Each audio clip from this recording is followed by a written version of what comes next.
धीरे धीरे कहानी आगे बढ़ी। एक दिन ध्रुव और उत्तम दोनों राजा उत्तानपाद की सभा में पहुंचे। राजा उत्तानपाद ने देखा दोनों पुत्र आ रहे हैं। मन में विचार आया, उत्तम को तो रोज ही गोद में लेता हूँ, आज बेटा ध्रुव को गोद में बिठा लूंगा। राजा ने बड़े बेटा ध्रुव को गोद में बिठा लिया। उत्तम को घुटनों के पास खड़ा कर लिया। उस सभा में एक चुगला बैठा था।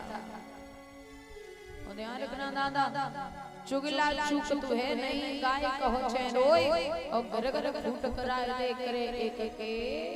तो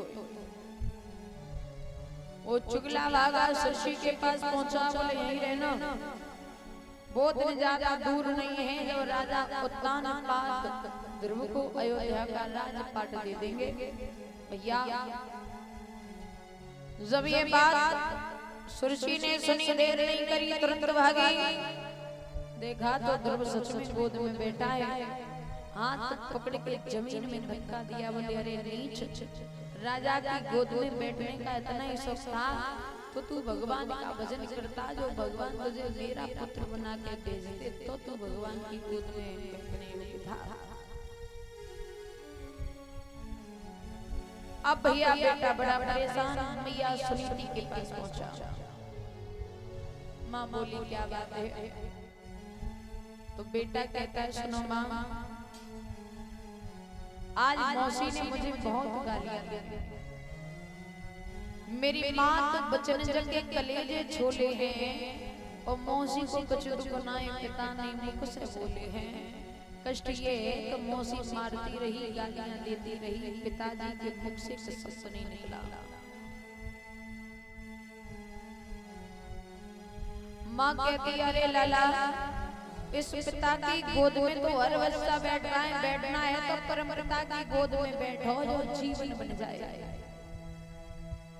अब वो छोटा सा बेटा पूछ रहा है कहाँ मिलेंगे? मैया पूछे तुम्हें बताओ हमें राम कहाँ पाऊं और किस जगह बसे भगवान जहाँ मैं जाऊं, कहाँ मिलेंगे? तो माँ कहती है सुन लाला, सुन बेटा, नाना तुम्हें मैं ज्ञान कहाँ बतलाऊं और हर जगह राम मौजूद कहाँ समझाऊं।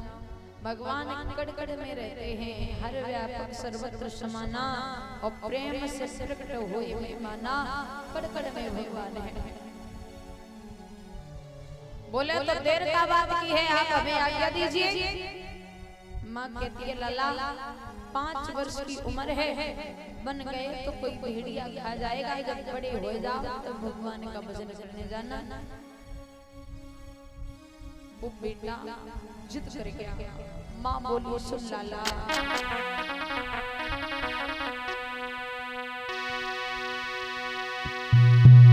तेरी 5 साल की उम्र लला मेरे जोबन खड़क जावे वो, और पूजा की तो कहे लला तो से भेड़िया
मान जाओ जब बड़े हो जाओ तो भगवान का भजन करने जाना। तो वो बेटा कहता है सुनो माँ,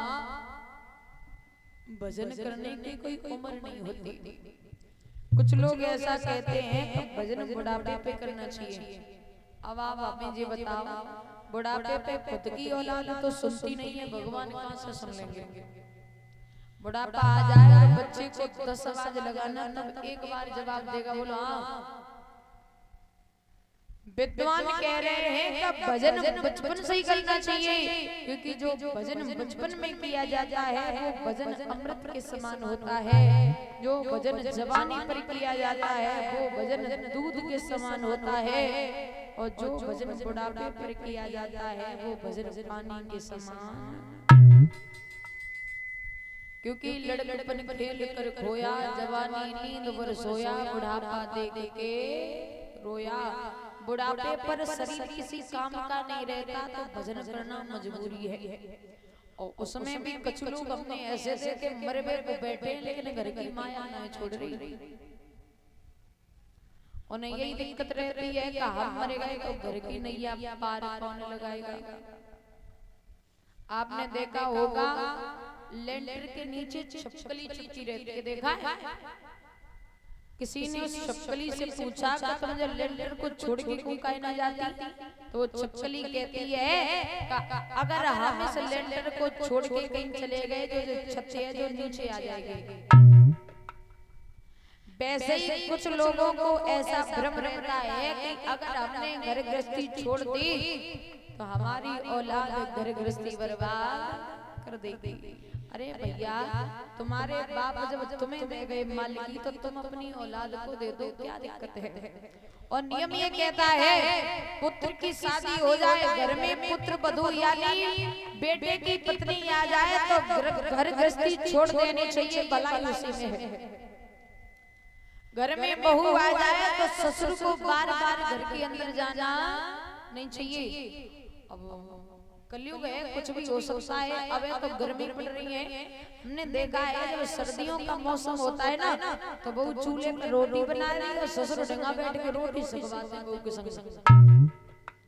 बताओ बहू कब तक लाल वाले? माताएं, नियम ये कहता है बेटे की पत्नी घर में आ जाए तो सास को भी ज्यादा श्रृंगार करना नहीं चाहिए। कचू सासें तो हमने ऐसी देखी बहू को मंगलसूत्र डाल के घूमती हैं। ऐसा नहीं होना चाहिए, श्रृंगार करना चाहिए। पति है श्रृंगार करना चाहिए, लेकिन श्रृंगार जो है वो हद में करना चाहिए कि आंखों में शर्म होनी चाहिए। दादा, वो बेटा मैया से आज्ञा लेकर के चला, मां ने रो करके विदा किया। राजा ने सुना बड़ा बेटा बन जा रहा है, मंत्री को भेजा, बोले ध्रुव को रोको और ये कहो आज से शुद्ध सब्जी और गेहूं की रोटी मिलेगी, बेटा बन को न जाए। मंत्री बोला लौट चलो। क्यों? अब तो तुम्हें सब्जी रोटी मिल रही है, खाने को क्यों जा रहे हो? बेटा कहता है बारे प्रभु, नाम लेके निकले और रोटी सब्जी मिलने लगी। जब नाम में इतनी ताकत है तो काम में कितनी ताकत होगी? भैया मुझे रोटी सब्जी नहीं चाहिए, मुझे पिता की गोद में बैठना है। बेटा आगे को बड़ा। राजा ने फिर मंत्री भेजा, बोले जाओ ध्रुव से कहो मैं आधा राज दे दूंगा, बेटा बन को न जाए। मंत्री बोला अब तो लौट चलो, अब तो आधा राज मिल रहा है। तो बेटा कहता सुनो भैया, जब कोई भगवान के प्रति अपनी भक्ति बढ़ाता है तो माया रोकने का बहुत प्रयास करती है। मुझे दौलत नहीं चाहिए, मुझे पिता की गोद में बैठना है। ध्रुव आगे बढ़े, आगे को चले, वन में पहुंचे तो नारद जी मिल गए। नारद जी बोले कहाँ जा रहे हो? उठाए। बोले हम भगवान का भजन करने आए हैं, उनकी गोद में बैठना है। नारद बोले कल्ले के लड़का, यहाँ सर के बाल सफेद है गए, भजन करते करते भगवान की शकल का पीठ ना देखी और तुम भगवान की गोद में बैठोगे? तो बेटा कहता है तुम हमें बाबा तुम बवाल ज्यादा लग रहे हो। क्यों?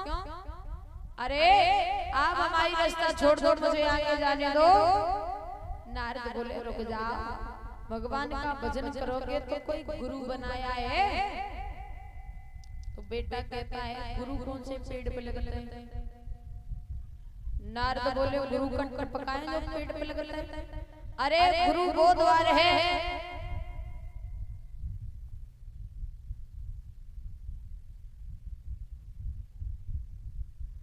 जो तुम्हें भगवान से मिलाएगा।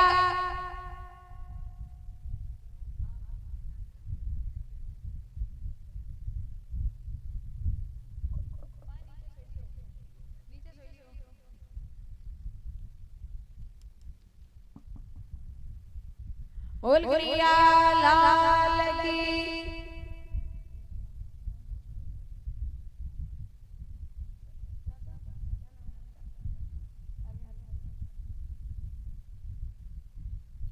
और एक पति महाराज अरविंद सिंह यादव उनकी धर्मपत्नी मुझे माले डाल के सम्मान किया है। स्टाफ को 20-20 रुपए दे के सम्मान किया है। एक बार जोरदार ताली हो जाइए। भगवान से कामना है घर में सुख शांति बनी रहे। राधा रानी हमेशा अपनी दया दृष्टि बनाती रही। भगवान से आशा और आकांक्षा है। बोल कन्हैया लाल की। देवर्षि नारद बोल रहे हैं ध्रुव गुरु कौन है? बोले हमें जय नहीं पता गुरु हो तो है। तो बोले तो तुमने कर लिया भजन जाओ। बिना गुरु के भगवान नहीं मिलते। क्यों? सुनो।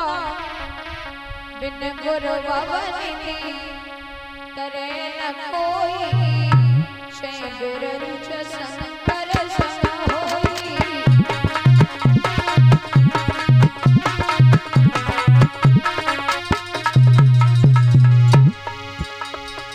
बिन गुरु भगवानी करे न कोई छे बिरंच संकर संग होई।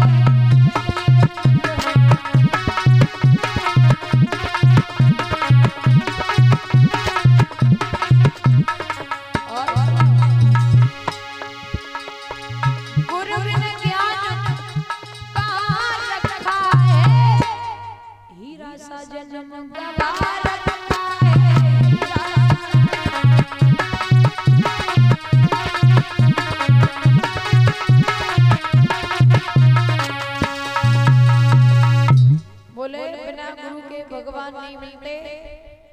गुरु बिना ज्ञान कहाँ रखा है और हीरा सा जन्म गवा। बोले तो गुरु कहाँ ढूंढे? अब एक काम करो तुम ही गुरु बन जाओ। नारद बोले ठीक है हम तुम्हें द्वादश मंत्र दे रहे हैं। तो देखो बच्चे की समझ में झोली फंसा ली। बोले कितना दोगे? नारद बोले भाई खाए की चीज लाया याद करने की चीज है। ये मंत्र का आप जाप करना तुम्हें भगवान मिल जाएंगे।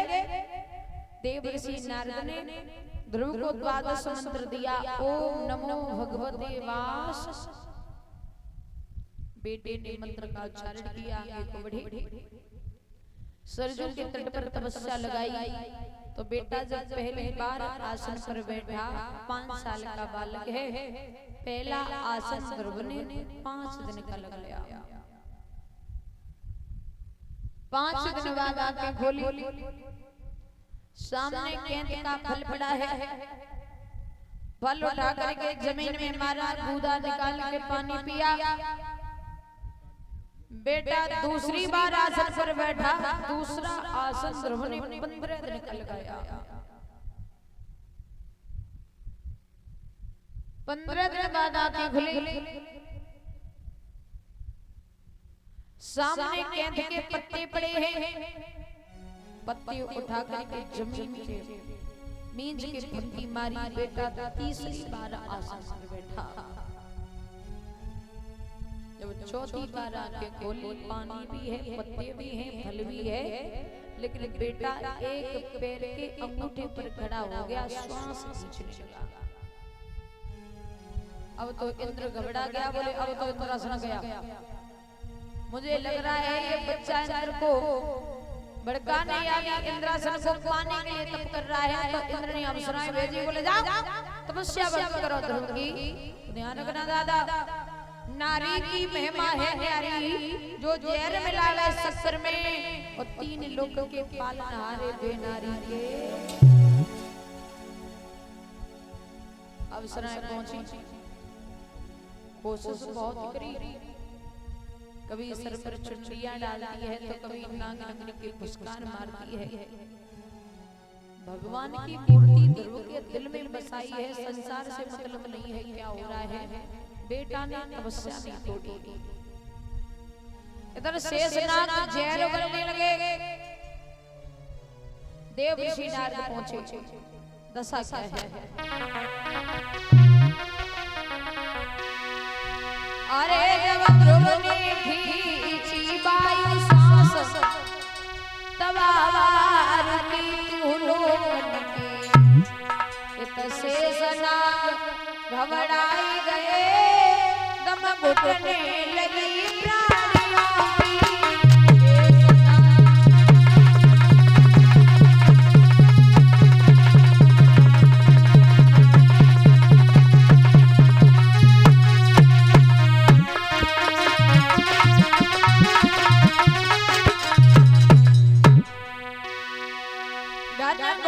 तपस्या करी जननाई पलक युगारो, देव ऋषि घबराई गए, प्रभु से ये वचन उचारो।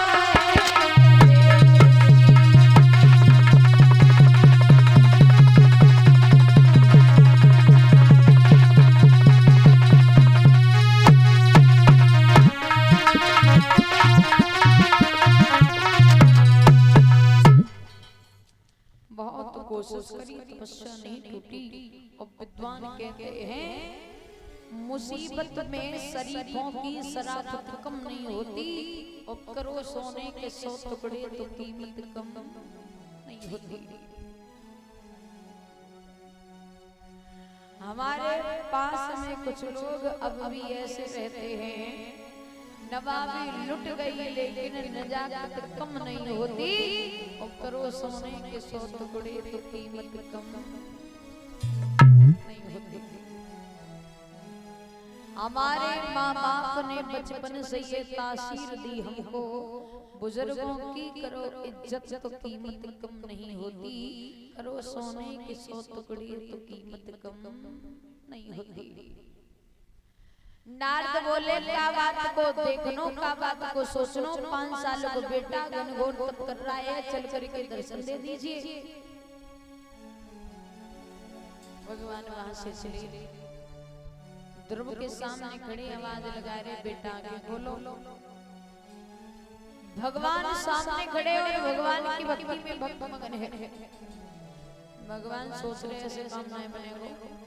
तो ध्रुव के दिल में जो भगवान की मूर्ति बसी थी, भगवान ने वो मूर्ति खींची तो ध्रुव हाँ पिता कह के गिरा, आज वो बेटा भगवान की गोद में ले लिया। बोल बोल भगवान की। जवाब दिया क्षमा करना, आने में जरा देर हो गई।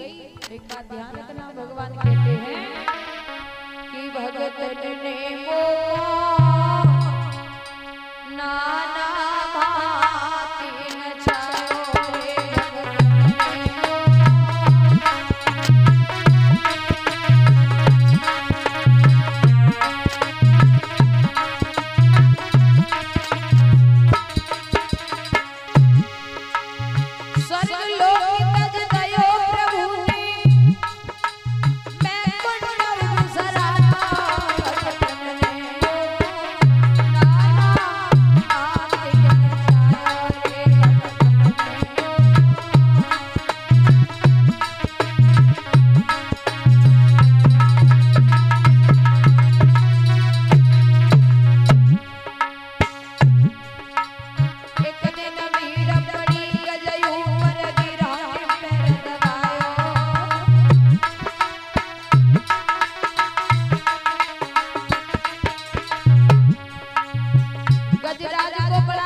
पुत्र सवाल नाती, मेरा कोई कुछ नहीं बिगाड़ सकता।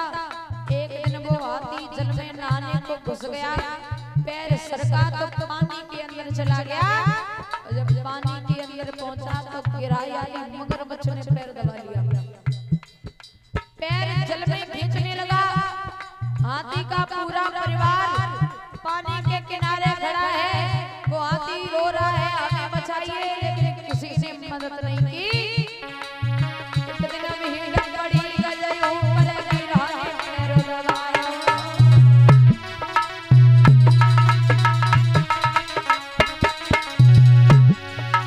दिलबर सुन रही हाथी की, दिलबर सुन रही हाथी की, तुम्हारा पुकारो रे गगन में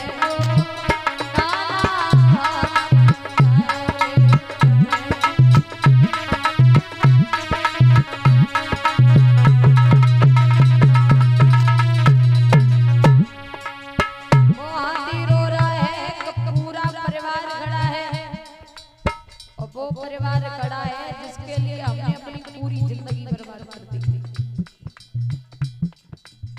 सूंड भी पानी के अंदर जाने लगी, जब जरा सी सूंड रही बोले अब नहीं बच पाएंगे, तब याद कन्हैया की आई, बोले ओ कन्हैया अब तेरे सिवा कोई और रक्षा करने वाला नहीं है। ऐसा ही नहीं।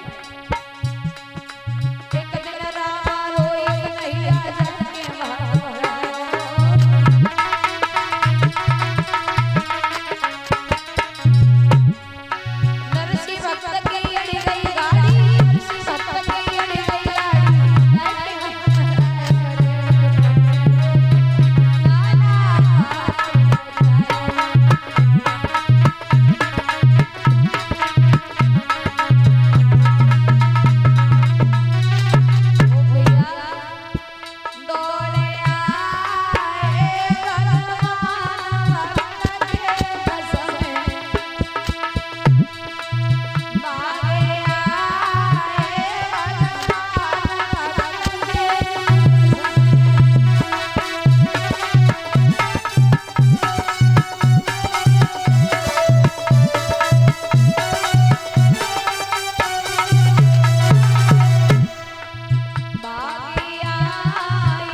वहां बेटा इंद्र को दर्शन दिए। इंद्र को आज्ञा दी, इंद्र का एहराम हाथी मंगवाया, बोले बेटा ध्रुव को अयोध्या छोड़ो। हाथी पर बैठ करके बेटा जब अयोध्या में पहुंचा तो नर नारी सब इकट्ठे हो गए। आदेश दिया भैया हाथी को रोको, हमें नीचे उतारो। क्यों? क्योंकि हमारे गांव के बुजुर्ग नीचे खड़े हैं और हम हाथी पर बैठे शोभा नहीं देते। ये पहले की बच्चों की सोच थी, और आजकल कोई ढंग से नंबर आ जाए ना, ढंग से पास हो जाए लड़का, तो वो पूरे गांव में बनता नहीं है। बोले अब हमारे समान है कोई दुनिया में। दादा लोग आपस में बातें करते हैं, कोई कहता है ध्रुव सबसे पहले अपनी माँ से मिलेंगे, कोई कहता है मौसी से मिलेंगे, तो कोई कहता है मौसी से क्यों मिलेंगे, कोई कहता है ध्रुव सबसे पहले अपने पिताजी से मिलेंगे। दादा इधर रानी सृष्टि ने देखा, बांदी से कह रही है जरा जहर ले आओ। काम दिखाऊं उस बेटे को, जिस बेटे को इन हाथों से धक्का दिया था। वो बांदी कहती है कि तुम्हें जहर से भी मौत नहीं आएगी। क्यों? सुनो